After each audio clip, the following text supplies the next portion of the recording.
Why isn't everyone tripping with their family? The whole point of any medicine experience for me is to be here more in some sort of process of, really excavating the inner world and identifying what needs to be aligned and shed. If you look closely, listen closely enough, your heart's going to break open. What flavor of fucked up is your family? And let's just understand it and work with it and fall madly in love with it. People just really clean up their relationships. Old conflicts can be buried. New beginnings can come online. People can really get aligned. Life is psychedelic. We forget that the biggest drug on the planet is life, and we're all on it the whole time. This episode of Why Isn't Everyone Doing This is with Lauren Taus, who's an incredible psychedelic facilitator. She trains medical professionals and individuals alike on how to support people in this journey. She believes that life is psychedelic and that healing is relational, and she is brilliant and passionate. I read in your bio that you said that life is psychedelic. And, even though you're not wearing tie-dyed clothes, you read sort of more like a legit academic doctor. I love that about myself. And yet your energy is in fact psychedelic. Like I feel like I'm on mushrooms right now, just being in your presence. Like everything feels giddy and laughy and beautiful and hopeful. And I know that that's your prayer of what people leave this episode feeling. So I just want to share with people listening that I've been following your work for a very long time. I think the first time I heard of you was in 2020. You were working with a few of my friends. Like I kept hearing your name, Lauren Taus. That's how you say your last name, right? Taus, Lauren Taus. And today's the first day we're ever meeting in person, but I've been following you on Instagram for years. And I think you're such an extraordinary teacher and communicator. And you have something that I really admire about myself. And when you like something about yourself and you see it in someone else, you're just like, yes. And you have the ability to take big knowledge and communicate it in a really accessible and fun way, like big esoteric knowledge, and make it so relatable, so accessible, so inviting even. And I know that a lot of people are scared of psychedelic therapy. A lot of people are certainly scared of tripping with their family. Like what? That's a wild, edgy topic. Because there's so much shame. There's so much conditioning. And just like there is around sacred sexuality, I feel like there's even more around psychedelics. And in my mind, it's because both modalities are taking you straight to the divine and reminding you of your own divinity. Yes. And so before we talk about why isn't everyone tripping with their family, which is maybe my favorite topic we've had so far on the show. I'm so glad. Why isn't everyone healing their families with psychedelic therapy? Can you first share, what's the wildest thing that's happened in your personal journey? Like any medicine ceremony, any healing, it doesn't matter how wild, dark, divine, scary, like on your deathbed slideshow, like something that you might play is whoa, this was pivotal. So I've got a lot of those. And I want to just respond as well to say that, I do say life is psychedelic. And thank you for all that you just shared. And already I was loving listening to you. Life is psychedelic. We forget that the biggest drug on the planet is life, and we're all on it the whole time. But life is the ceremony. It's not just when you're in yoga or in meditation or in medicine class or in ayahuasca. It's that tax bill. It's that breakup. And that's the thing that's most interesting. That the medicine experiences are for that. And psychedelic is the word was coined in a conversation between Aldous Huxley and Humphrey Osmond in 1956. Who's Humphrey Osmond? Humphrey Osmond is a psychiatrist that did a lot of LSD assisted psychotherapy and a lot of other psychedelic assisted psychotherapies and worked with a lot of the kind of icons back in the 50s and 60s. Okay. Including Aldous Huxley. Okay. And it was a word that was aiming to kind of counter this psychotomimetic language. Wait, what's psychotomimetic mean? Mimicking psychosis. Okay. So people were kind of thought that they would take a drug. And I like to use the word drug because the word itself needs rehab. Yeah. The word itself, there's words. You want to words, reclaim drug? Yeah. Great. I want to clean it up. Like words like God and drugs and addiction, like cancer. These words are shrouded with so much stigma and misunderstanding. And we need to limpia. We need to clean them up. Yeah. So I like to use drug. Okay. And psychotomimetic is basically making a drug create a psychotic-like episode in somebody. So using a drug to mimic psychosis. That's right. Okay. That's right. And so Aldous Huxley and Humphrey Osmond wanted to create language to counter that. And psychedelic was what was coined. And what does psychedelic mean? So psyche is mind or spirit, depending on how you kind of want to interpret that. Mm-hmm. And Delune is about expansion. So it's about mind expanding, soul expanding, heart expanding experience. It's about life. It's about life. Yeah. And, every moment we're encountering new information. So integration is the name of the game in my field. And, the degree to which we're able to integrate the new content will determine the quality of our experience. So right now, like I'm tripping with you and I'm having a good one. How's it going? It's so good.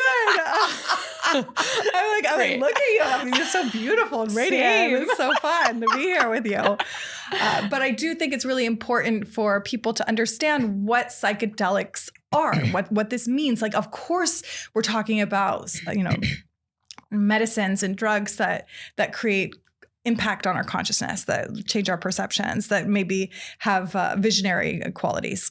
But the big drug is life. And I really want everyone to trip well in it. Trip well in life. This reminds me of, I think on my tombstone, it will say, we meditate to get good at life, not to get good at meditation. Yeah. And this feels similar. Like we do medicine to get good at life, not to get good at doing medicine. It's the whole point. Yeah. Like the whole point of any medicine experience for me is to be here more. And I really think people take, or I don't even like the language take, it's too like consumption oriented, but people partner with substances for one of two reasons. Oh, partner with substances. That's so good. Right? You like that? Yeah. One of two reasons only. And then there's a million gazillion reasons under each of these umbrellas, but it's either hello or goodbye. Oh, say more.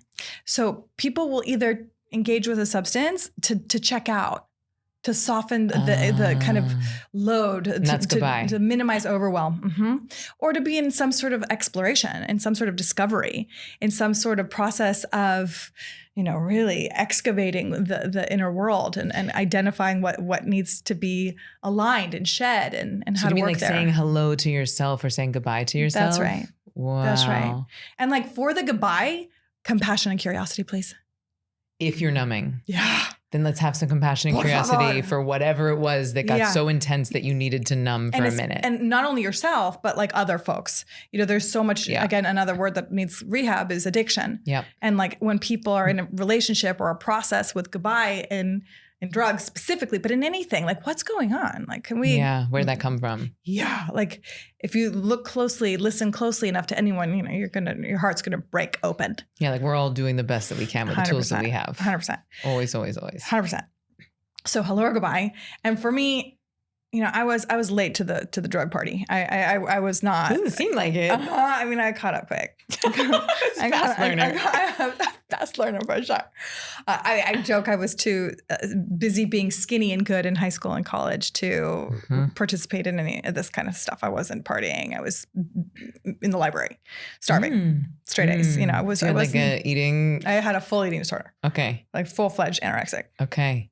Yeah. And did that come from a place of control, like wanting to find control? Yeah. And it's always a control exercise. And I just want to really celebrate you to go from having anorexia to being like one of the leaders in psychedelic therapy, because, you can't control when you're on psychedelics. And I think that's why so many people are resistant to it. For sure. So it's like, it's like, look, ma, no hands. Like you got to let go. Yeah. And so the fact that you really made that journey, that's a big ride. Thank Bravo. you. Thank you so much. It was a lot of work, and I, gosh, with you asked about certain experiences, and my teacher medicine is ayahuasca. I love ayahuasca deeply, deeply, deeply. And I have received so much counsel and care, so much fortitude, so much direction. And, I have so many little moments and big moments, because you asked like, what was a big drug experience for me? I mean, my first ayahuasca sit ever really addressed my anorexia.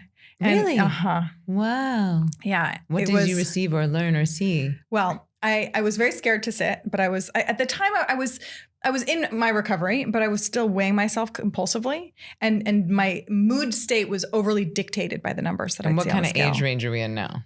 This was early 30s. Okay. I was still kind of too obsessed with like what do I weigh? As if that matters, as if that's some barometer of my worth. And unfortunately, we humans get mathematically oriented, and whether it's the numbers in our bank account or, what size pants we wear. In any case, I was kind of in a rut with the weight. I had done the bulk of my healing before this time, but I was still too rigid and too compulsive and too scared. I was scared. What were you scared of? Life. And I think, I was talking to a woman today about ayahuasca, and she's expressed a lot of fear to drink. And I said, if anyone's not scared, I'm scared. If you don't have reverence, then what are you doing here? Then maybe you're in the goodbye camp. Now that doesn't mean ayahuasca needs to be hard, but like respect and life well lived is brave, which means it's scary. So I was scared, and still, we always kind of dance with fear, I think. And anyway, I had a prayer for ayahuasca to clean my house, this vessel. And this woman in a gray dress, a mother, was just like rinsing around, like washing my interiors. Like, you saw a woman in a gray dress cleaning your body, cleaning your vessel. That's right. While you're on the medicine. That's right. Okay. And I was very uncomfortable. I didn't like it. And she's like, honey, I have a lot of work to do. She's like, you can complain and resist this, and it will be more uncomfortable for you. You're welcome to join me. Ooh, and start cleaning yourself. Get a broom, bitch. Yeah.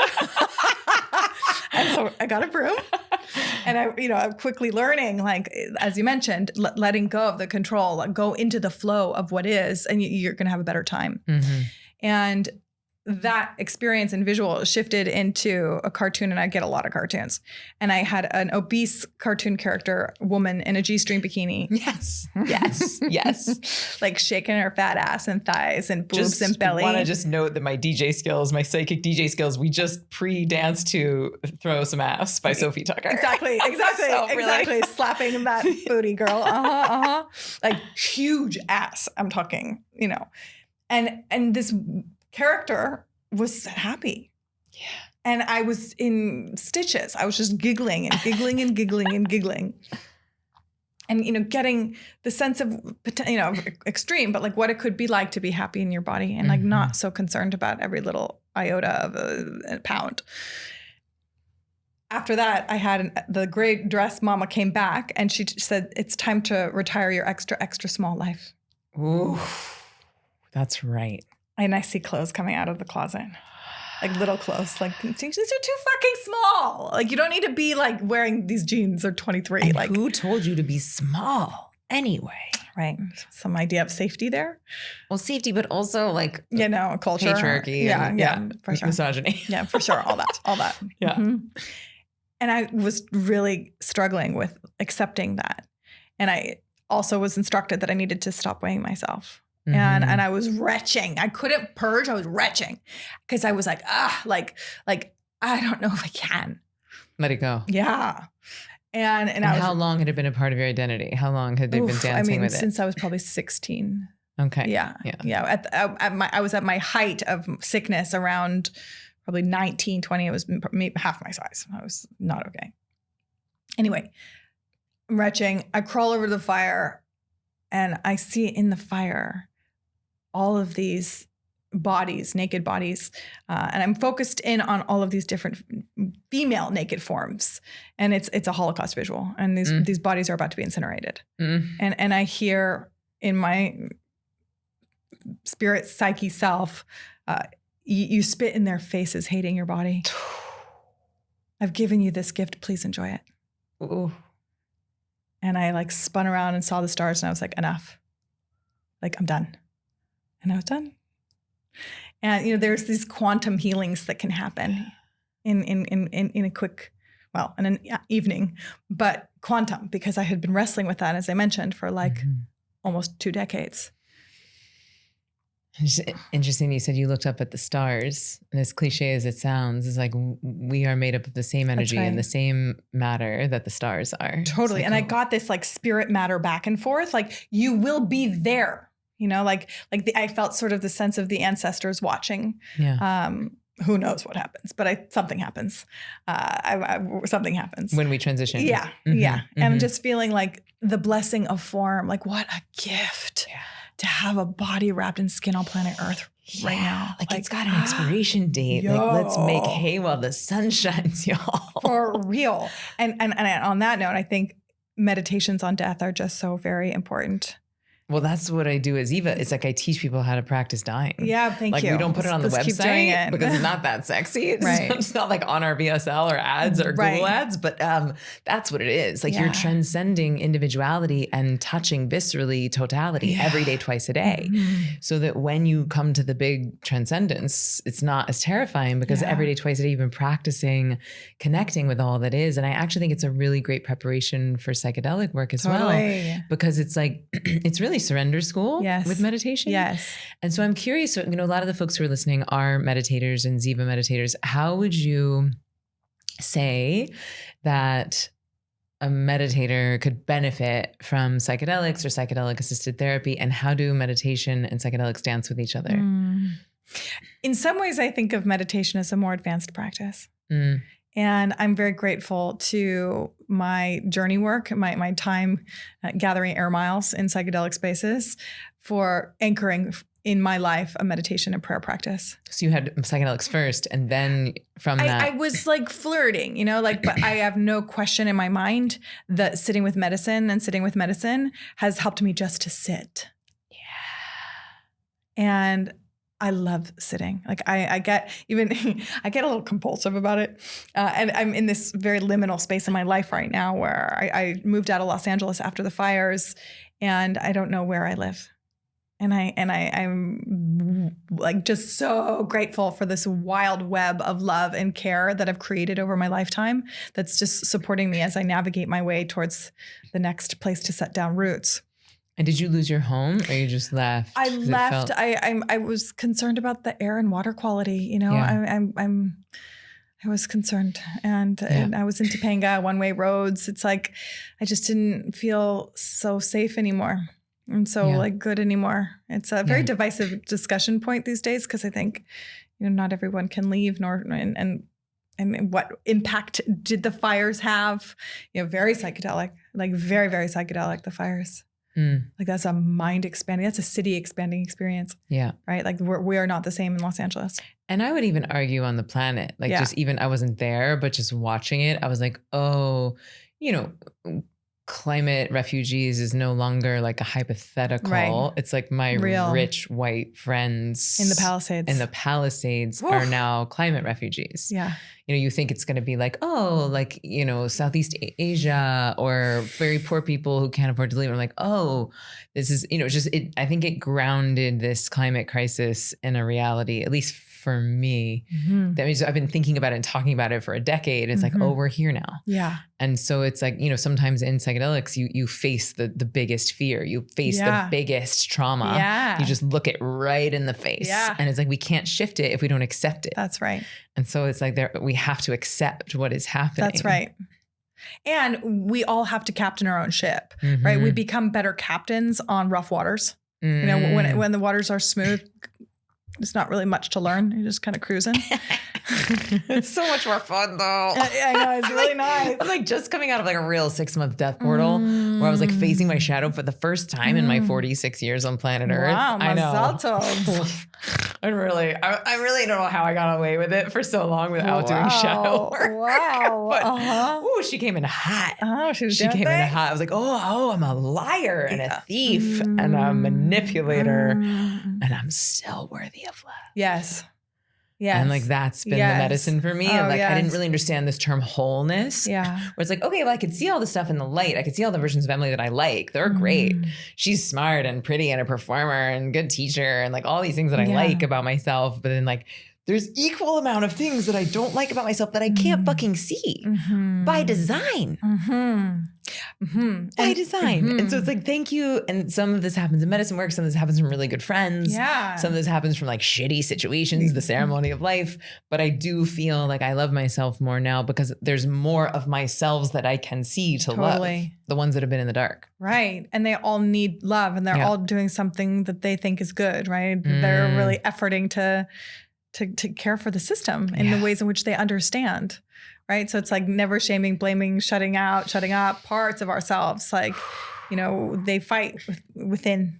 And if we can tend to each and every one of them. Like they usually soften and could take a nap and do something else, right? But when we keep them back there, good luck. Like they're just gonna like do push-ups and keep like wrecking the house.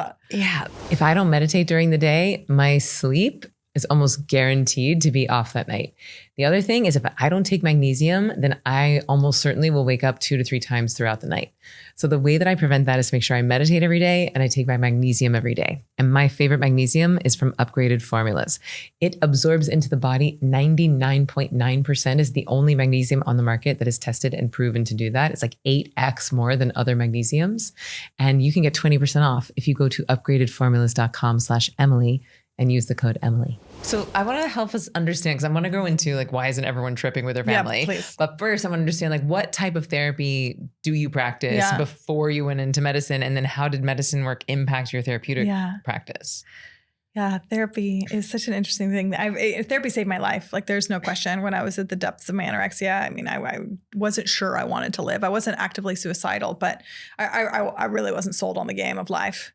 And I was really dangerously underweight. I was actually here in Manhattan up at Columbia in undergrad. And my parents said, if you don't gain more weight, we're going to bring you back home. And I said, I'm not doing that.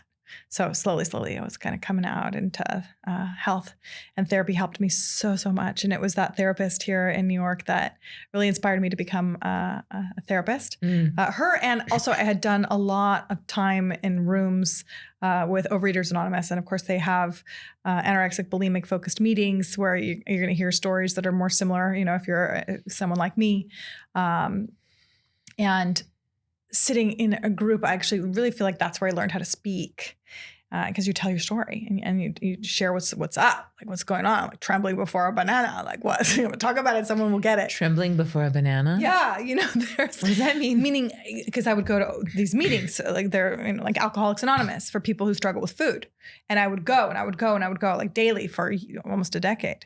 And in those groups, also you start sponsoring other people, and you have a sponsor, and there's this web of connection that you tap into. And I was also in therapy, and all of these relations and experiences inspired me to go to graduate school. And my therapist was a PhD from Yale, and she said, unless you want to do research, be a professor, like you don't need to get a PhD. And so I didn't. And I went to grad school because I wanted to be a therapist. I loved that experience. I don't think I really learned that much in grad school. It's really interesting. I'm glad I did it because, where did the banana come into the play? Oh, so the banana, so in these meetings, these like OA meetings, you sit down and you talk about what's up, right? Now, anorexic, I'm like telling a room full of people that understand that I'm terrified of lunch. And they're like nodding their heads in like, I get it. Yeah. Like it's weird, like I'm freaking out because I have to. So there's not an actual banana in the meeting. It's not like, it's just you're talking about my fear of the banana. Idea of eating the banana creates fear. Yeah, exactly. Exactly. I don't know if that's like a saying I've missed out on in my medicine journey. Or like a therapy-ism that I just want to make sure we learn. Thank you so much for clarifying the banana. Bananas are important. Okay, so when you're like, can I just sign up and be your patient right now? Like, could you be my therapist, or do you not do that work anymore? So I'm full. My practice is full. I definitely have a group practice. On a wait list, or we can talk about it. I have on occasion people coming in through like, they're coming in and sideways ways where it makes sense. But, I feel I have so much to say about therapy. My approach to therapy is always relationship forward, relationship first. Throughout all the research and all the studies over and over again, what kind of translates to positive treatment outcomes is the quality of the relationship of the therapeutic alliance. So the relationship with the therapist. Yeah. That the client feels really connected and cared for and seen and heard. Okay. And so irrespective of what the person, the clinician's, what the modality is, exactly, or their credentials, whatever. Like I do whatever. I mean, credentials are sort of not interesting in my field, I don't think. Useful, but at the end of the day, when you're sitting in front of someone, you have to throw out all that you've studied and be with them. Yeah. And I really think that the most important qualifier is a person's own work. Like, what have they done, and how much have they cleared their own shit? Yeah. How committed are they to doing that every day? Because you can't stay clean on yesterday's shower. Amen. You can't. The meditation from 2 weeks ago. That's right. Is not going to give you bliss today. It's not going to do it today. You get it. You get That's it. right. But so it's always relationship forward. There's modalities that I weave and I integrate into what I do. I mean, I love internal family systems. God, me too. Can we just give it up for IFS for a second? Like, thank you, Dick Schwartz. Thank you, IFS. It's so psychedelic, by the way. I'm really healing some daddy shit, like as we speak. It's really good. I love healing daddy shit. God bless. Bless the healing of the daddy shit. And then also the mommy shit. Yo, the mama trauma is always the worst. Mama trauma, that's good. It's always the worst. It's the most important relationship we ever have. I just did a session the other day with this woman who did like Phoebe. No, that's not her name. Pearly. She's going to be a guest on the podcast. And she did this like micro energetic surgery on my body. Amazing. And she cut the cord on the left side of my body, which was to the maternal line. Because all the women in my family are like overcompensating, make all the money, take care of the kids, take care of the men. And so there's this like over giving and we just cut that shit. And my back has been in spasm like on and off since I was 24. Wow. My left back, my left QL. And people like massage therapists, trainers, like this is the tightest psoas and QL I've ever seen in my entire career. Wow. And it's just gone. It's just gone.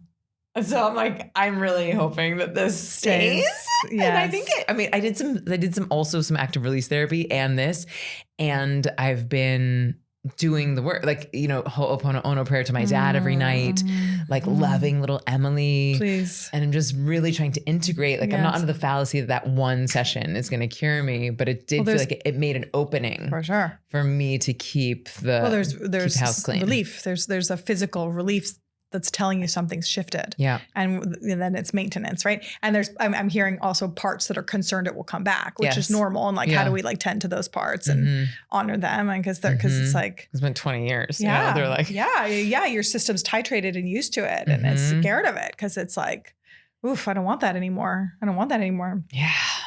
Okay, so I really interrupted you. So you think relation is first and you love IFS. I love IFS. Okay. I love like Gestalt work, inner child work, somatic work. You do Gestalt work one-on-one or you do that in your group practice? I do that one-on-one. I'll do a lot of like chair work and getting people into different spaces and places. I love like a psychodrama moment, you know? What's that mean? You know, getting people to act out what the experience is of like, how, you know, that's more interesting in like family constellation, more people And do you involved. do family constellation work too? A little bit. It's not my total strike zone, but I do a little bit of it. I just saw that on Goop and then I did a session, but it was on Zoom and I was like waiting for like the Goop-tastic, like, you know, like theater of it all. Cause you know, I'm a Broadway girl. Of course.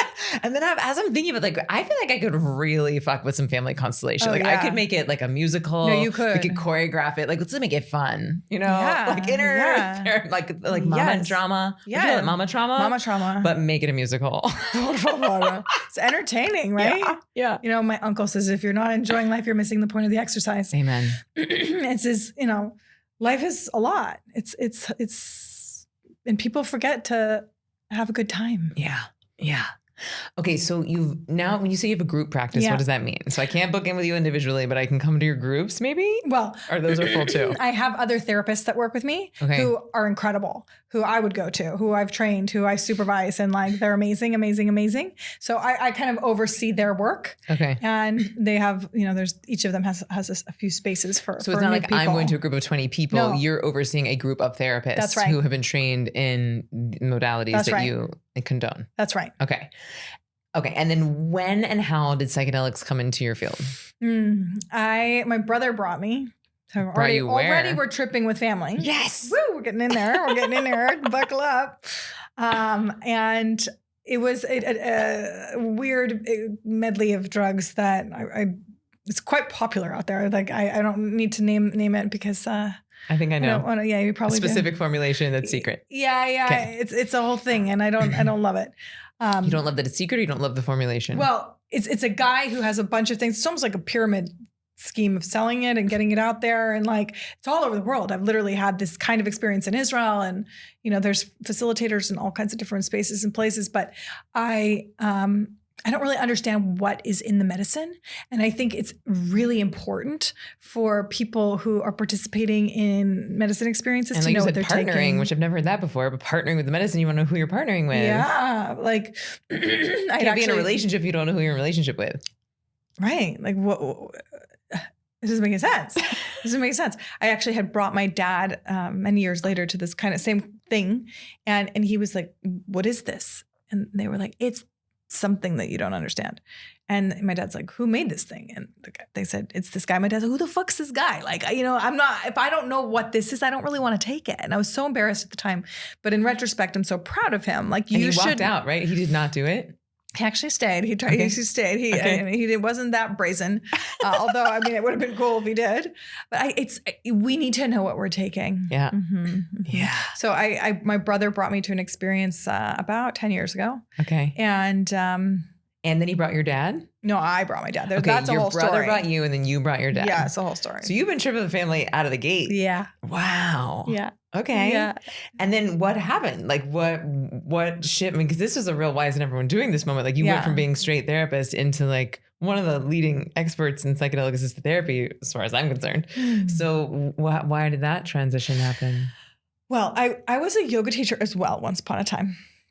I got certified to teach yoga when I was 18 years old. Mm-hmm. And so I've been literally certified to teach yoga for like almost half my life, maybe more almost. I'm not good at the math, but whatever. I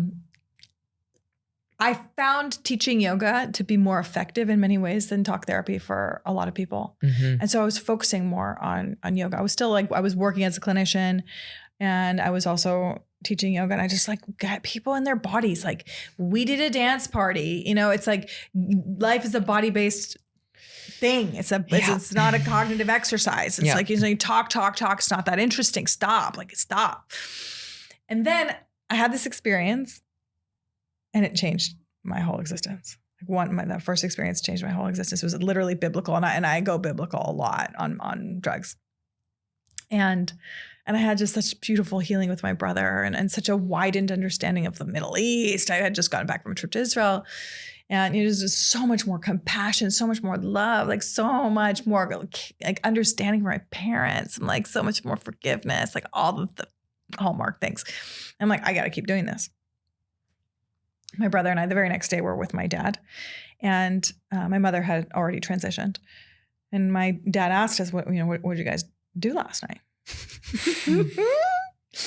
And my brother and I look at each other in our eyes, wondering, are we going to tell the truth? Are we going to actually do this? And how many people don't tell the truth? They don't tell their parents. They don't tell their partners. They don't tell their best friends. We've been shamed out of it. And we've been scared out of it. I grew up in the 80s. Like I grew up in the DARE. Like I was like the captain of the DARE team in my elementary school. Like this is your brain on drugs. I was brainwashed early and completely. It's like no drugs, KNOW. Let's know them. Let's not be in this kind of crazy DARE world where, none of our education, none of our laws have anything to do with science or ethics at all. It's like so harrowing. It's so harrowing. My clinical training was essentially in the prison system. And it was really a front row seat to the harms of the drug war.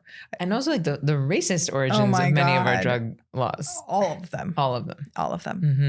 Mm-hmm. Gutting.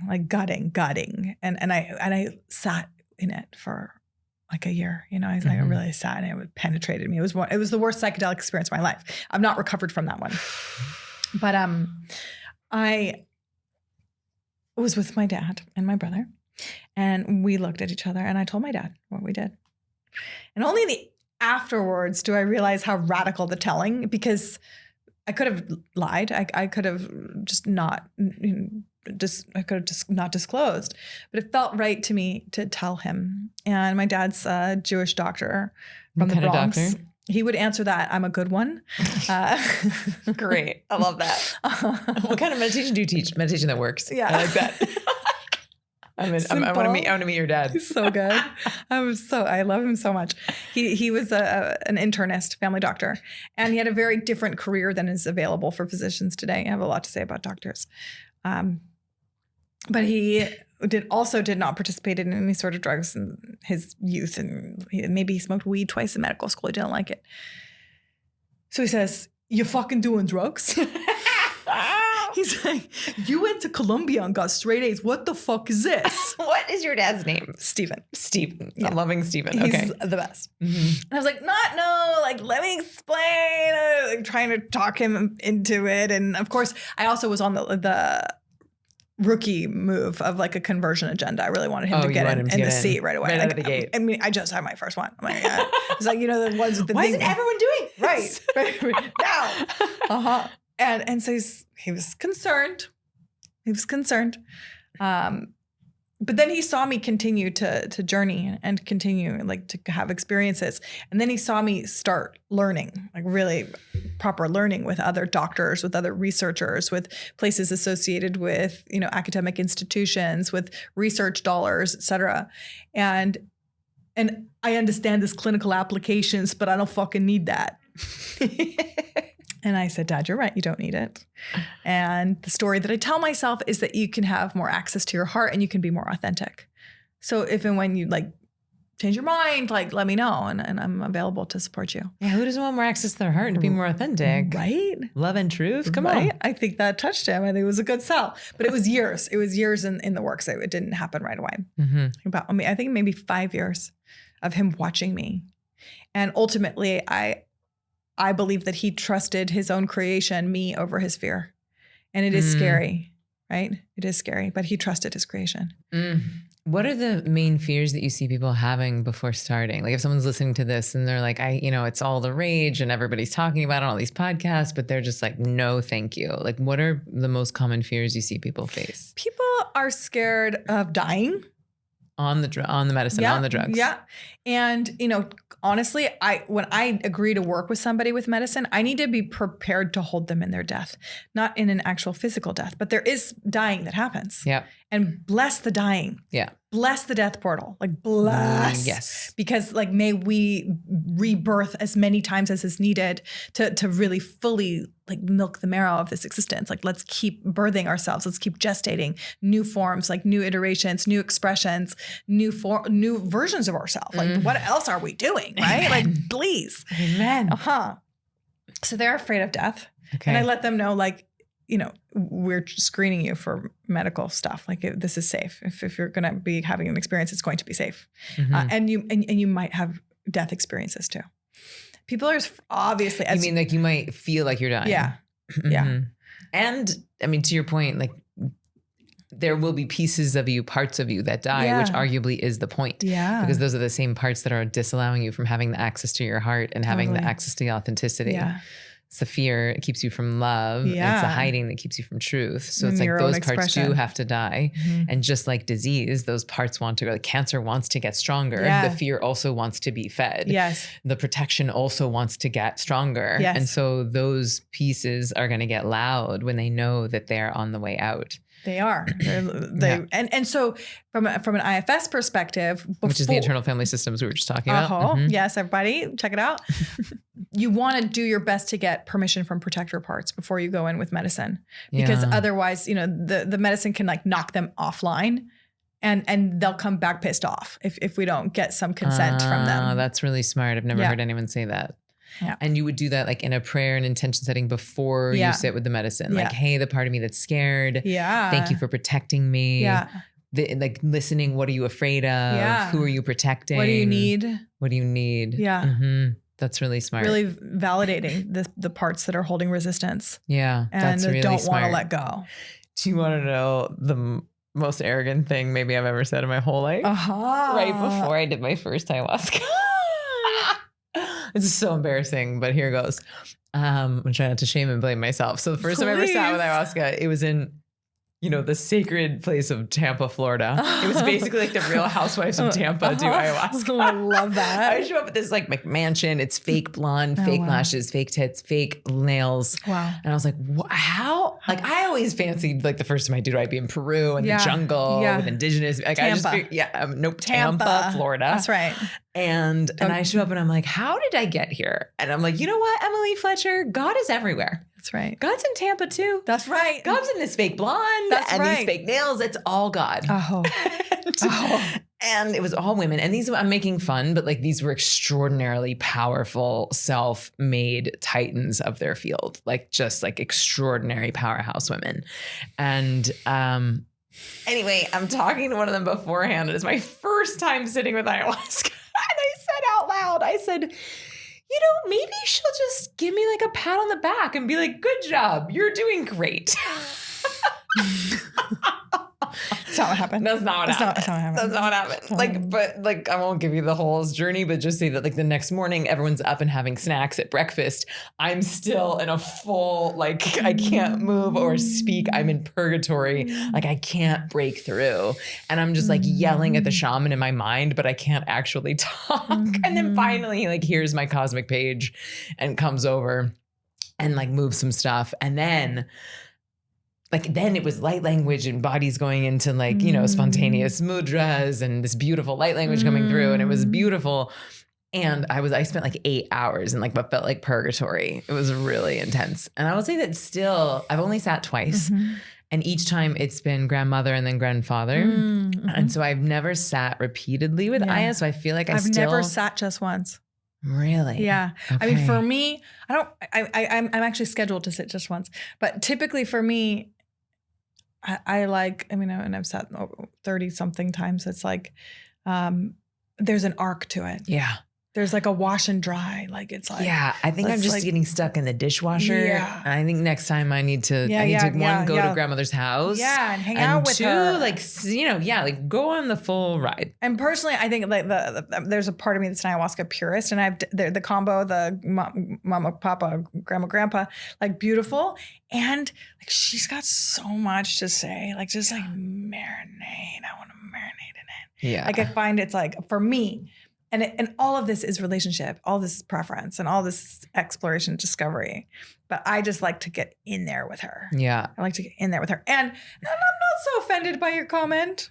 Which it's one? like that maybe she would be gentle. Like she can be gentle. But it wasn't gentle. It was like, good job. It was like, maybe she'd be like, high five, okay. You're doing great. Okay. Nothing to fix here. Okay. Like that's where the arrogance came in. And they're like, the not willing to die, not willing to look at the shadow, not willing to look at what needs to be alchemized. Yeah. She does that. She makes you look at shit. I mean, to me, ayahuasca is pure life force. You're drinking pure life force. And life involves war and murder and rape and like molestation and pedophilia and heartbreak and disease and natural disasters and it involves like puppies and orgasms and like delicious dinners with best friends and transformation and like fun and like prayer and sex and song and dance and love, like all of it. So you're drinking all of it. You're drinking all of it. And you're interfacing with what your soul needs. It's like you have a date with your soul. And the medicine is absolutely genius. Like the intelligence of the plants is on a level absolutely unprecedented and incomprehensible. And the way that the medicine will deliver exactly what you need to know.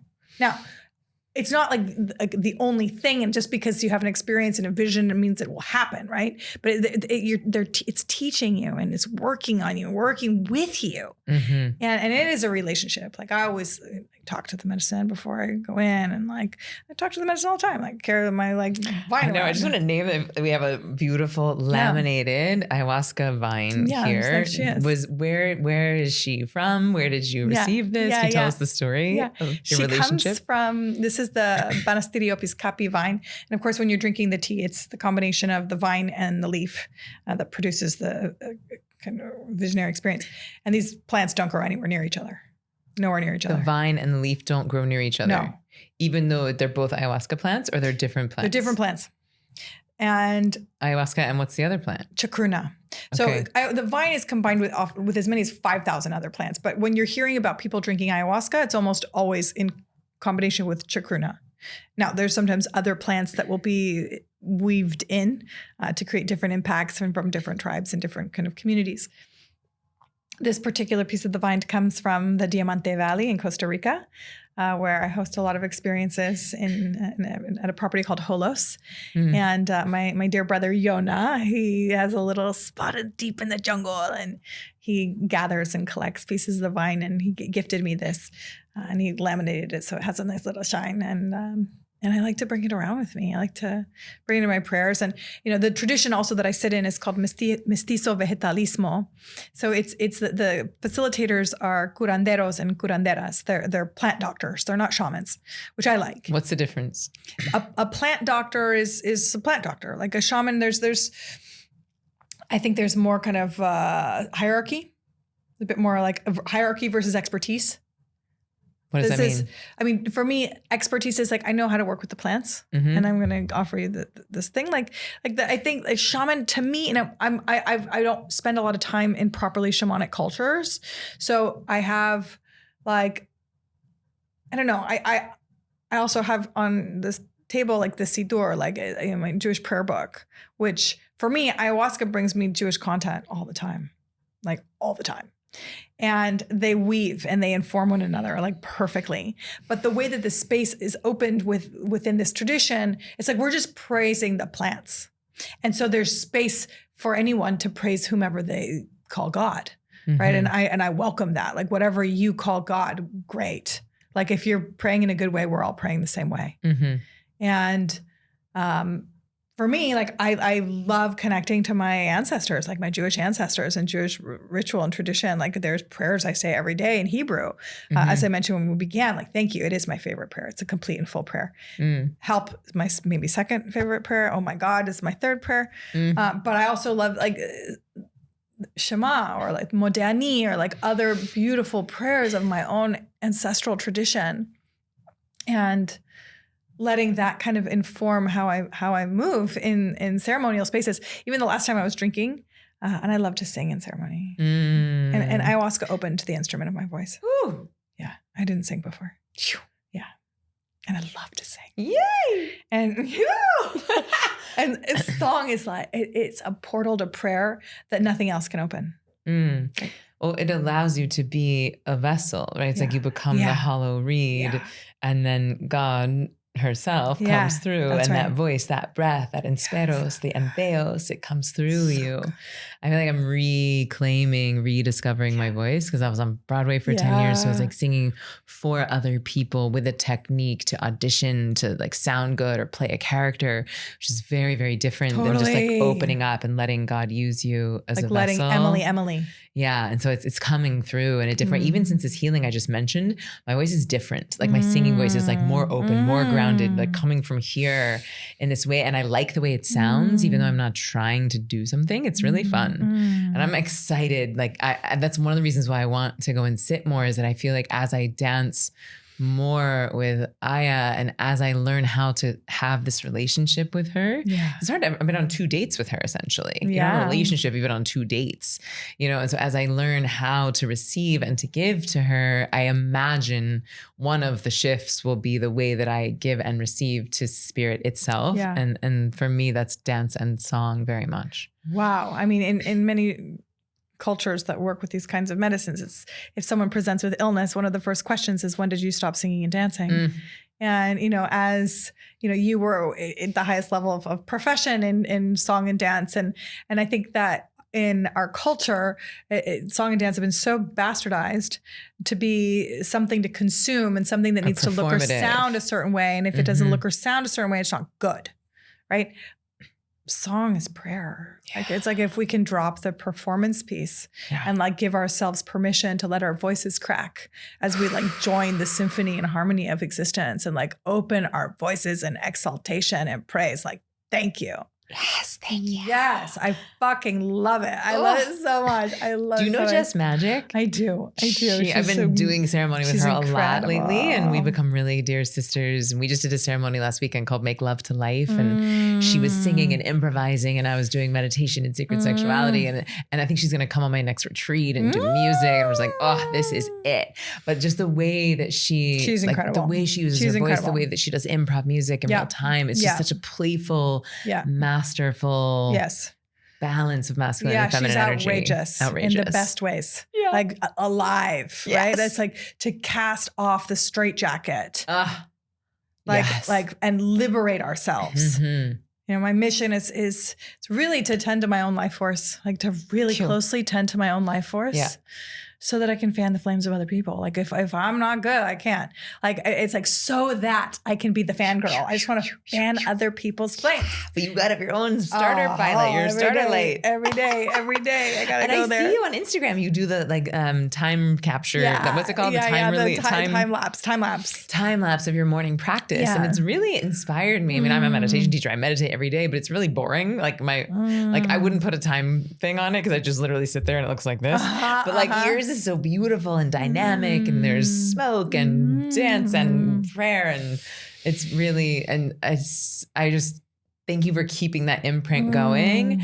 And especially for people who don't have a daily sit practice that I think you just coming in their social media feed and showing like, a little window into yours has been such a beautiful offering. Thank you. And I see you like tending your own life force through that.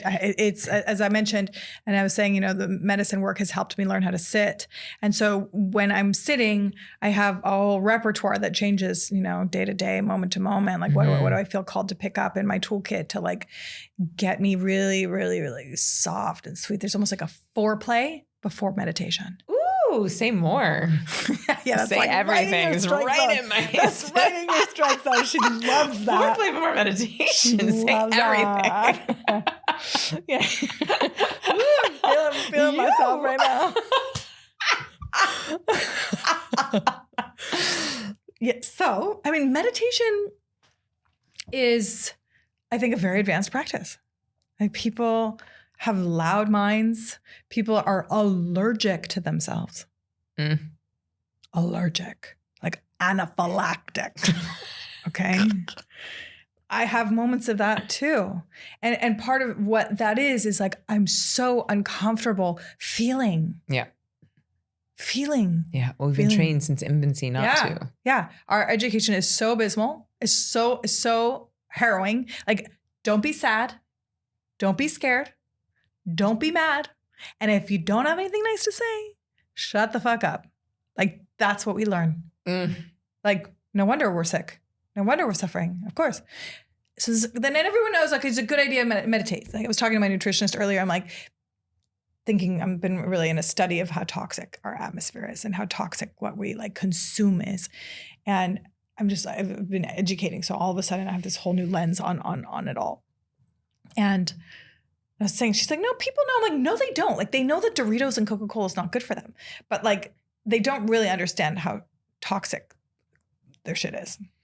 I have a 6-year-old son who's dealing with an autoimmune issue right now. And so I'm just like looking at everything. Like at the school lunches, I went to his school and looked in the cafeteria, and it's basically all just like, I mean, Mark Hyman says that our school systems is the #1 fast food dealer on the planet. I think about what people are serving in hospitals. True. Oh, I mean, the fluorescent lights, the beeping, the so fucking bad. Toxic food. And it's like, you're going to a place to educate. You're going to send your kid to a place to educate their mind, and they're poisoning their bodies. Go to a place to get healthy, or poisoning their bodies. And not sleeping, waking them up every 4 hours to give them, I'm going to say drugs with a capital D. The goodbye drugs. So we have this very, very terrible education. And then around emotions. And emotion is the fabric of life. This is a feeling universe. We're here to feel. Yeah, feelings you are meant for feeling. You want to be like happy? Get really intimate with grief. You want to be like joyful? Like exercise your feelings. You have to play the whole keyboard. Yes. The whole keyboard. Yes. All the notes and all the vibes. All 88 keys. And we're so like stunted and scared. And so, medicine work has opened up the waves inside of me. Like I know how to ride them. I don't get capsized. I know how to kind of go in there. Yeah. And I also am, like most humans in this culture, like pretty fast. I want to slow it down. I'll slow it down. So it's sexy when you're slow. Like when you're with a man and they're slow with you, like you want to scream, right? Like, that's right. Listen up, everybody. Gentlemen. Slow it down. Ladies. Just a fun fact on that. It takes the average woman, I'm taking average, 45 minutes to get aroused enough to have intercourse. 45 minutes. Wow. It takes the average man 15 minutes. I've learned this from Layla Martin, my amazing best friend who's a Tantra expert. Love.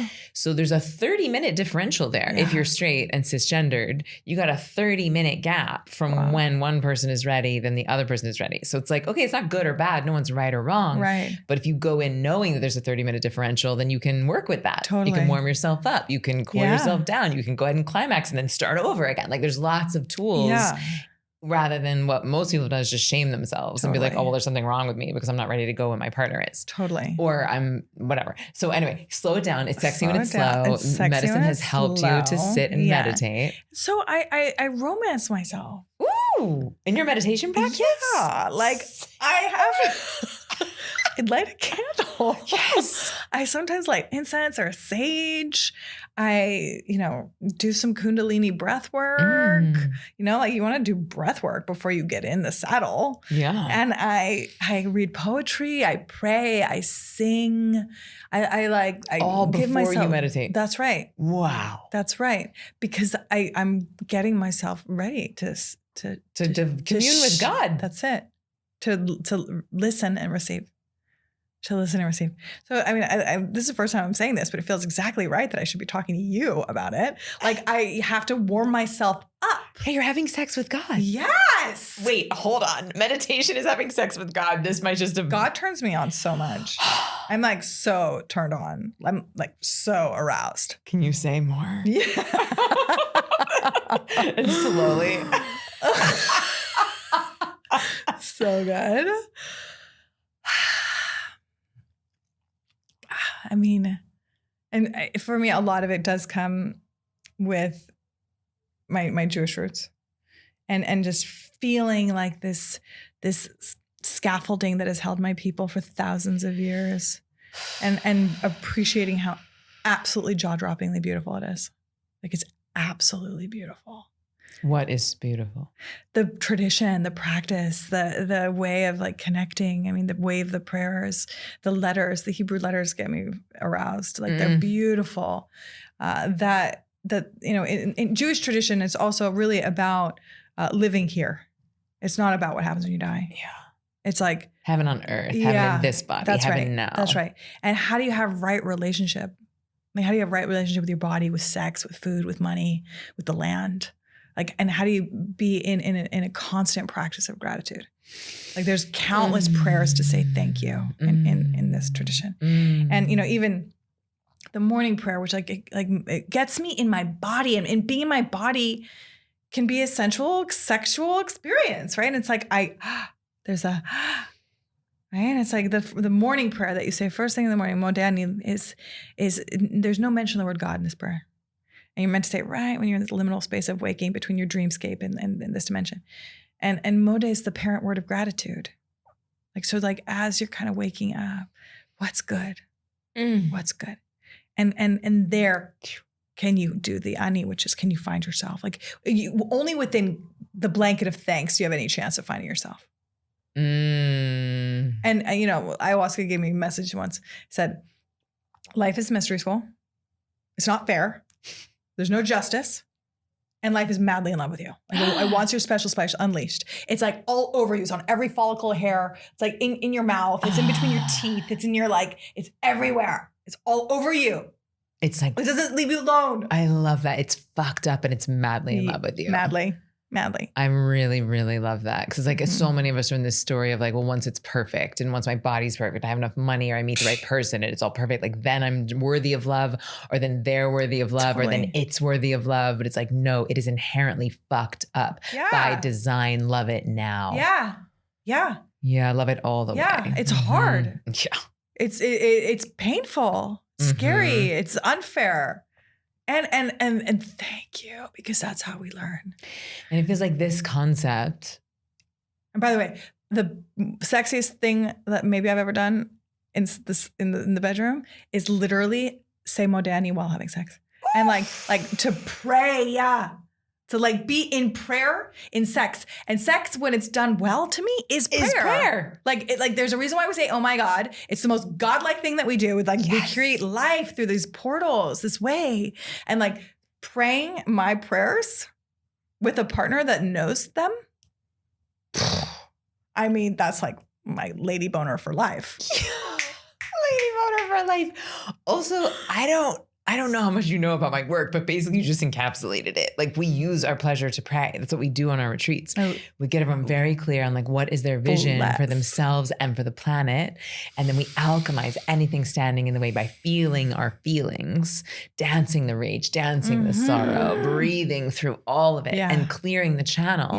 And then magnetizing with our pleasure, turning ourselves all the way on. And at the moment of peak pleasure, sending all of that to the dream. So good. And like imagine a whole room of people climaxing at the same time, sending their energy to the dream. And it's wild what happens. Like, and you know, we start with their dreams for themselves, but then eventually it's like you become, it's like, of course, like what's your vision of heaven on earth? Right. Like what is your prayer for the planet? Right. And the reclamation that happens from that when people are not only like being like, oh, this pleasure was given to me by God, like nature installed these chemicals inside of me and I can use them in an altruistic way. I can use them as an offering to the planet. It's like any sort of shame or religious like conditioning that has gone into the body like immediately gets eviscerated. Totally. And so I just thank you for naming that like the ability to pray with your partner is one of the most erotic, sexiest things you've ever done. My God. It's like, it's it. Amazing. It is. It's it. And this is the whole exercise of being human is spiritual. And precious. And that's what Tantra is. It's finding God where you thought it was not. Right. At least according to Layla Martin. Right. I approve of this message. Finding God where you thought it was not. Okay, so this idea of like life is fucked up and it's madly in love with you feels very familial, right? That like your mom, your dad, your brother, like they're all flawed. We're flawed, they're flawed, the family dynamics are flawed. No one has the Leave It to Beaver TV life that we thought. And I just want to, like that's been a real awakening for me. And like I see it in my family. I've seen it in my ex-husband of like, it's not what is that creates the suffering. It's the idea that someone else has it perfect or there's some way that it should be. And then I'm not that. My family's not that there is some perfect family somewhere. And then my family is this aberration of what is supposed to be is the thing that creates the suffering for what I've noticed versus just like, we're all, what flavor of fucked up is your family? And let's just understand it and work with it and fall madly in love with it. And then I define stress as the gap between where we are and where we think we should be. That's what creates the stress. So instead it's just like, okay, well, here's where I am. Here's where my mom is. Here's where my sister is. And like, can I fall in love with this and work with this? So what happened when your dad first did medicine? What happened when you first started tripping with your family? And like, why is this the thing that you're like, why isn't everyone doing this? My father, I did not like him growing up. I was afraid of him. He was really scared and so scary. Right? I think a lot of scared people behave in scary ways. And he was right and controlling and, you know, had a relationship with my mom that I didn't love. And they loved each other and they were married the entire time my mother was alive, decades of marriage. And how old were you when your mom passed? I was 32. And my dad had started to soften, you know, and my dad also had the wherewithal and the courage and the kind of strength to go to therapy as before, like way before he started doing psychedelics. And he did a lot of therapy. And I like tip my hat and like bow my head to him for having the willingness to go and to really try to work on himself. He wasn't thinking he was all perfect. And I think for men, it can be confrontive for the story of what it is to be a man, what man school kind of delivers in terms of education. But my dad was still kind of an asshole. Like I didn't feel connected to him. I didn't. Despite the therapy. Correct. And then, you know, he and I started getting a little bit closer, but I still had beef with that guy. Like I had beef with him. And psychedelic experiences like allowed us to process them more. And, you know, at a certain point, like I had a lot of anger towards my father. And he had developed enough ego strength to let me be mad. Yeah. And to say, I'm sorry. Did you come to him and say, hey, Dad, I have this anger. I want to be witnessed in it. I want to express it with you. Or did he invite it? Or did it just start coming out? It just started coming out. I mean, I had even brought him to a group experience with medicine. And I got so pissed at him. In the ceremony. Oh yeah. And then the next day, and you're both on medicine. Yeah. Cute. And then the next day in integration circle, like, and it wasn't like really well facilitated, but whatever. I raged at him in front of everybody. And he was like, it doesn't really matter what my perception or experience is. That is your experience. He didn't say that at the time, but he was just like, I'm sorry. I'm sorry. I wish I could do it different. If I could have done it different, I would have done it different. And it makes me just want to cry because like I can already feel that like even though being a mother is like my number one assignment and is my most favorite thing, like I know I am doing that to my son. Like I know that there will be a time in our lives where he is going to rage at me and he will name all of the ways that I've hurt him and fucked him up, and that my only job will be to say that I'm sorry. And what a good job to do that. Like, you know, there was a certain point of doing a and you're entitled to fuck up, by the way. Like, you know that. And it's what a wild, the most psychedelic thing that we do outside of birth and death is parent. Like, wow. Yeah. Yeah, my dad apologized a lot to me. A lot.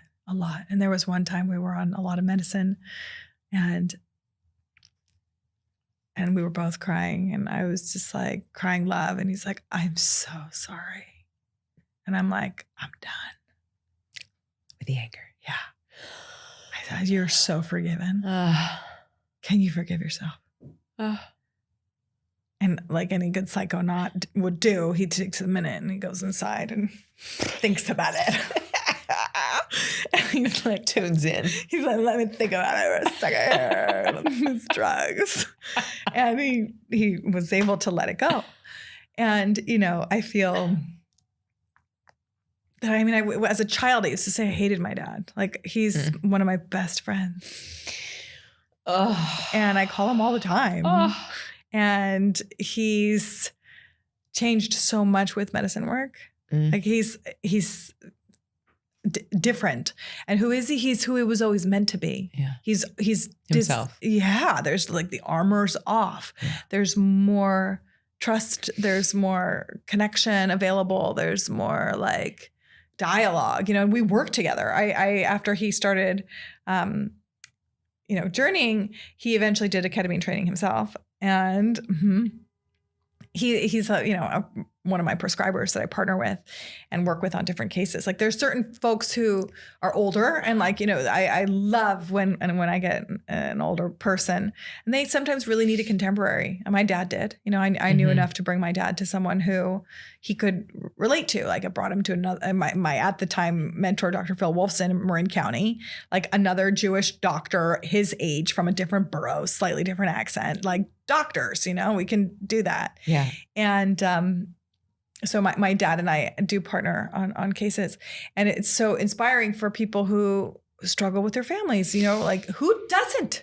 I've never met a client, myself included, that didn't have mommy daddy issues. It's our primary architecture. Yeah. And by the way, the architects are intergenerational. It's like we're talking about like architects from thousands of years ago somehow here still. And like, how do we be in the space of like, oh, thank you. And wait, maybe we don't need to do that thing anymore. Yeah. Like maybe that we're done with that one. So part of my integration from not a psychedelic journey, but a energetic healing that I said that I happened a few weeks ago, it's been doing the Ho'oponopono prayer to my father in the morning in that liminal space, like just when I'm like waking up and I'm in the in-between. It's like the first thing I do is I like greet my like partner who's on the way. I'm like manifesting my king, my relationship right now. And like make him a little glass of water, put like rose quartz on his bedside table. So like greet him, like show him the sunrise. We celebrate sunrise. And then I do this, like, I love you, I'm sorry, please forgive me, thank you to my dad. And the I love you, I can feel. Thank you, I can feel. But right now, if I'm being honest, I can't feel the I'm sorry and please forgive me. Like, I'm not at the point yet where I, like little Emily, can feel like I did anything wrong or that I need to be forgiven. I'm still in that victim story of like You should be saying, I'm sorry. You should be saying, please forgive me. And so it's interesting. I'm doing it anyway. Like I'm feeling it. I'm really trying, but it's not like those ones. I'm just sort of going through the motions at the moment. Like I trust that it will break through, but you got my curiosity piqued on the details, right? It's like, I don't know what, you can't bypass the fuck you on your way to forgiveness either, and there is a dynamic between parent and child where like, you're a kid. Like there's a kid doesn't have really the capacity for responsibility. Like this. Right. And I think that's the thing. I think that's my protector parts, like protecting little Emily. Yeah. I mean, like, don't you take responsibility for this, So I'm just like, yes, of course, if I am the cosmos and I am everything and I created you and like, yes. Oh yes. Yeah, for sure. And it's also true that like I was a child and, and so like I needed to be a kid. And so I'm just like dancing with that. And I don't remember why I brought that up, but I think just like kind of bringing it into the 3D.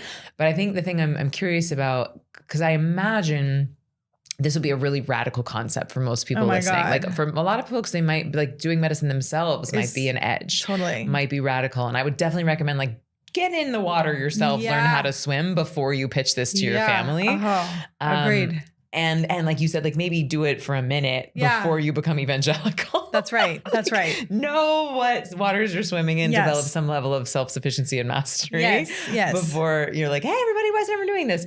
But let's say that someone's listening and they're like, I do feel ready to like talk to my family, to explore if this would be a good fit for my sibling, for my parent, maybe for my kid, depending on, if they're old enough. Like, what would you recommend? How would people start? What would be the questions? What would be the medical considerations? Because I got my mom to say yes. My mom and my sister, I got them to a yes on MDMA-assisted therapy. And it hasn't happened yet, but my mom is now 82 and has had a stroke and heart attacks. And so I actually feel nervous now about like, I feel nervous about her heart, specifically with MDMA. Yeah. So I guess 2 questions. 1, what would be the like even starter kit on like the emotional exploration? And 2, what are the like legit considerations for safety? Yeah. So I really believe that when anyone does real healing work, it's the highest form of philanthropy. And we're living in a culture that is so ill. I like to say I'm tired of diagnosing fish in toxic waters. Oof. Our fish are fine. Ooh, that's so good. Like I am in the deep work of exonerating individuals. Yeah. All of us innocent. All of us. Yes. Amen. The drugs are innocent. Amen. All of the drugs are innocent. Propofol, fentanyl, thank you. Thank you. Cocaine, thank you. Like, thank you, Mama Coca. Like, thank you. Okay. I don't want to be in a conversation of my drugs are better than yours. No, thank you. Right? The level of misinformation and stigma that exists around conversations related to drugs has caused unthinkable harm to human lives, to families, to communities. And it needs to stop now. So if anybody is already initiated and they're keeping quiet about it, like I want to know why. I want to know what is... If you've been initiated into medicine work, you're partnering with medicines and you're being quiet about it. Why are you being quiet? Yeah, this because is a great you can question. be an advocate. You can be a partner in cleaning up the water. And how, just if you, I know this is a big question, but like what's the Cliff's Notes on how just partnering with medicines clean up the water? Well, it doesn't by nature, but if you're working well with medicine and you're into it and you're not talking about it, like why? Because you're scared, right? Okay, fine. I get that. And I understand certain people have jobs where they can't do it.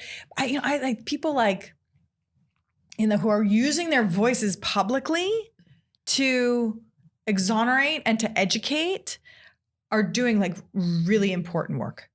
just want to give myself a little pat on the back here because it's sort of like the point of this podcast is to take taboo modalities and to make them accessible and attractive to a mainstream audience. You should give yourself a lot of pats on the back for a lot of different things, okay? And let me pat your back too, sister, okay? I'll take it. But that is the point of this show is like get the smartest, most amazing people I know and be like, hey, what's the thing? Like, what's the thing that you found? I'm so passionate about people talking about these things. Like every time I think about what I experienced in my internship, 2 decades ago almost, like it guts me. It guts me. Your psychiatric internship. Working in the prison system, essentially, and like seeing the harms. So we need people to be educators. Like the education out there is still very bad. Yes, it's proliferating in terms of research and there's, counter information and that's good. Oprah just had Michael Pollan on her podcast. I love it. It felt like a big step forward. Saw that. It's so good. Can't wait for Oprah to share about her experiences if they're happening. I hope they are. I really hope they are. I felt her, like she did a story before she put the interview up. Yeah. And she named like, I grew up in a place where I thought drugs were bad. I was scared. If that's you, I just want to acknowledge that. I encourage you to go into this with an open mind. And I was just really proud of her for like naming where she was, naming the state of consciousness that people were likely in, naming the fear. And then I don't know, I have to listen to the podcast. I don't know if she talks about her own experience or not. I haven't listened either, but noted. Homework. It's like, I'm excited. It's complicated, I understand, because of the legal implications. And simultaneously, there are medicines that are legal. There's like different sanctions for things. And also if you're in another country, if it's gone through a church, like there's lots of all of that. Yeah. Like talk about it. Yeah. What we don't express, we suppress, repress, and depress, and it shows up as disease and dis-ease of all kinds. Like talk about it. Let's talk about it. And talk about it in the places that are hard, meaning family. Right? Talk about it there. If it's like, now you need to know your family, but if you're like, I don't know, then maybe find a graceful way to share. Or ask. Yeah. How do you feel about this? What's your relationship with this? You don't even have to say anything. You can just ask. Yeah, exactly. With respect to safety, like very important, like that's the number one. And there's contraindications with certain medications and certain medical presentations, but these can be checked out. And like, there's different ways to do that. Unfortunately, with the climate as it is, it's harder to know how and where to go. AI is probably a good start, right? Great start. Here's my age, here's my issues. My homie Ben Malcolm, he goes by Spirit Pharmacist, he's one of the best to kind of assess for contraindications. It does free, consultations for people if someone's looking for, can I have X experience? I'm on these meds. Like, how would I prepare for that to engage in a safe way? Right, because that's a big deal. A lot of people are on SSRIs, and specifically with MDMA, you can't do. That's right. And is it that is there some sort of danger of doing MDMA if you're on SSRIs, or is it just that MDMA is not as effective if you're on SSRIs? Both. Yeah. Mm-hmm.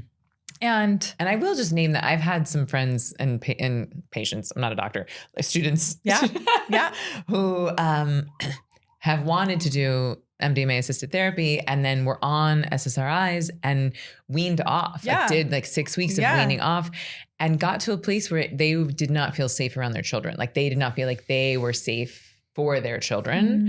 And I stepped in. I've had 2 different women and I was just like, hey, this is not how about not right now? No. You have little kids and there is no rush. Right. And let's just get right back on. Yeah. And we can find other things. And so I just want to, Yeah. And these are not like panaceas or silver bullets. Like they're incredibly potent partners and allies. Yeah. And, so is Zoloft, right? So is Wellbutrin. If someone needs it, I don't like when people aren't really supported in their process of healing and just prescribed forever, right? It's like, let's not do that. And it is hard to get off, just naming that. Yeah. We're overly prescribed. That's obvious. But if someone needs help to stabilize symptoms, great. I think if you're interested, then pursue your interest, right? And pursue it within the context of your relationships. It's so common that family stuff presents in psychedelic work, right? People have resurfaced memories of their childhood. People encounter experiences from their parents. I've had profound healing with my mother after her death. like profound healing. I've become so close to my mom way after she transitioned out of form. Same. I've had a lot of healing with my father after he passed. It's beautiful. Yeah.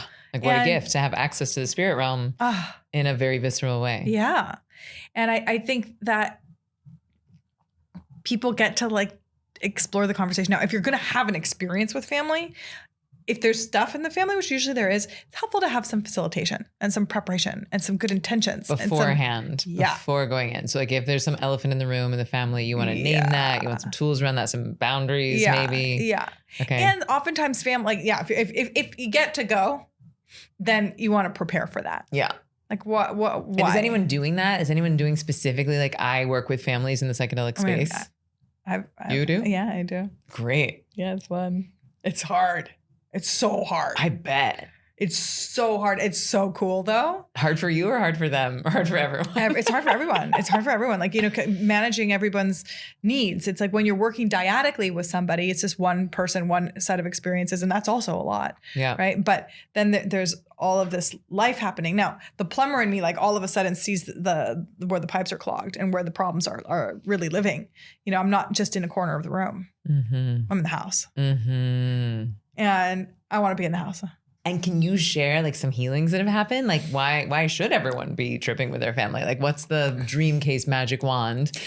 Everyone who's ready and has the desire and feels prepared starts doing psychedelic therapy with their families. What does that world look like? I mean, people just really clean up their relationships.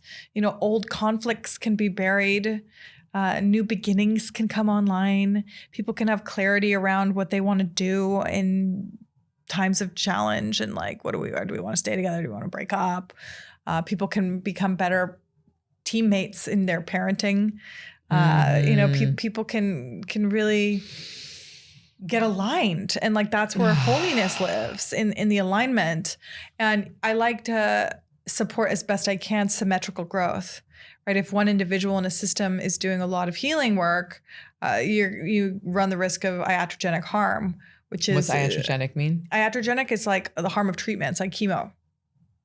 Chemo has some downsides. Like, thank God it saves lives, right? And you might lose your hair. Yeah. You might like lose. I see that happen all the time. Like one person in a couple comes to learn to meditate and they have this like massive spiritual awakening over time. And then like the other partner doesn't. And then same with sacred sexuality. Like one person becomes a sex switch and the other one's like, what? And then it's like, ooh, it's like disproportionate or asymmetrical. Yeah. So, with psychedelic experiences, everyone talks set, setting, and dose. I like to also talk about the matrix, which is a coin Betty Eisner, a psychologist in the 50s who worked with Bill Wilson and others, named as like, what is the system that a person is embedded in? If you're not addressing the system, it's a big problem. Like, where's an individual returning to? Who's going to tend to them? Do they know how to tend to them? Yeah. How is it going to affect them? Like, you need to do a lot of preparation work within the system so that like the soil is fertile for a collective harvest. Yeah, like you take the fish out of the fish tank, clean it up, put it back in the dirty fish tank. It's tricky. Right. And everyone must kind of follow their own soul and do what is. And if enough fish keep cleaning themselves, like we will change the water. Right. And it's like, people so often are doing a lot of medicine work and still their relations with their families suck. And guess what? Then their relationships are patterned like that. Like what? They're replicating the patterns of what sucked. Like, it's like, how often someone has a problem with their mother, they keep dating their mom. Mm-hmm. But isn't that kind of like by design? 100%. But like the goal is to break the design a little bit. Yeah. To be the chain breaker. Yeah. Like, heal the thing, come into wholeness. And I find that like when you do the healing with the people, if you can, it becomes a lot easier. Yeah. I just brought my mom to therapy with me the other day for the first time. Like meaning she came to my therapy session. Yeah. And it's IFS therapy. Shout out to David Coates. And he's really brilliant. And he didn't try and like walk her through like an IFS session because she hadn't worked with it. She didn't know the modality. And he was just like, hey, like, what's your prayer for Emily? Or like, because it was, I'm in this process of really like graduating from the masculine, feminine patterns and archetypes in my family of this, like what I was mentioning. And he basically just gave her an opportunity to share, like, what is her prayer for me? And she's like, Emily, every night I pray for you to find a man who can meet you emotionally and financially and sexually. And I was like laughing. And I was like, Mom, you're praying for my sex life every night, my like 82-year-old Southern mom. I love that. Which was so sweet. And David was just like, did you receive that your mom, because I had this story that like, if I transcend this, I'm leaving the club. I'm leaving the club of women that's like, we're so strong. We're so like, it's like martyrdom pride, you know? And he was like, that's not true. Like, she wants you to leave the club. And it was really beautiful to have her in there. And like, it is easier. You know, I could have gone another 10 years thinking that like, well, I can't leave this club. Totally. But like, I have irrefutable evidence now that my mom wants me out of the club. Yes. Yes. Oh, isn't that good? Yeah. It feels good. Yeah. And, you know, back to the definition of psychedelic, like you are tripping with her. Yeah. Like you have invited her into a psychedelic conversation and you have been willing to receive the information in doing so. That feels really profound, that we don't have to necessarily do the medicine to be tripping with our families. You do not need to be doing the medicine. Because we're in the ceremony right now. That's right. That's right. Oof, that's good. Yeah. That's real good. Yeah. Okay. So before we wrap, I just want to like, let's ask the question, like, why isn't everyone tripping with their family? People are you know, I think the foundation of relationship is communication. And we stop talking to each other. We've stopped talking to each other. We have all these like projected stories. Now you can't say we, there's no such we, but there's so many broken down lines of communication and so many fears and so many stories. And so we just think that people are where they're at and they're not willing to change, right? Like we don't know if they're willing to change unless we ask, unless we invite, unless we like try. And, you know, of course we need to be in a deep practice of accepting people where they're at, you know, like you were saying, this is where everyone's at. And that acceptance practice might also involve grief, which is welcome, like very, very welcome. Like there's certain relations that like, you know, might be the healthiest thing to not engage. And that's okay too. So what I heard you say is that a lot of people aren't tripping with their family because they have an assumption that where they are is fixed. That's right. That it's immutable, unchangeable. That's right. And we don't know if that's true or not unless we ask. Yeah. And if it is, then we accept that and grieve that, but it might not be. Right. And we need to communicate. And then there's like, life is constant change. Yeah. So they might say, I'm not ready now, but they might become ready later. You know, my dad, never in a million billion years would I have ever expected the man to do any of this, ever. Like he's a doctor. Okay. And he's a doctor that's trained that these things are bad and dangerous and scary. And no. And, you know, once he understood that beyond that, still no. Still no. When I was in Rishikesh, I did one of my first meditation retreat. It was like 2007 in India. And I went to my teacher in tears. And I was like, I just want my family to start meditating. I just want my family to meditate. I was like, what should I do? What should I say? And he just looked at me and he said, just keep meditating. Right. Just clean your own house. That's right. And then like you become the light, you create the worthy inquiry and you inspire That's right. the question if it is there.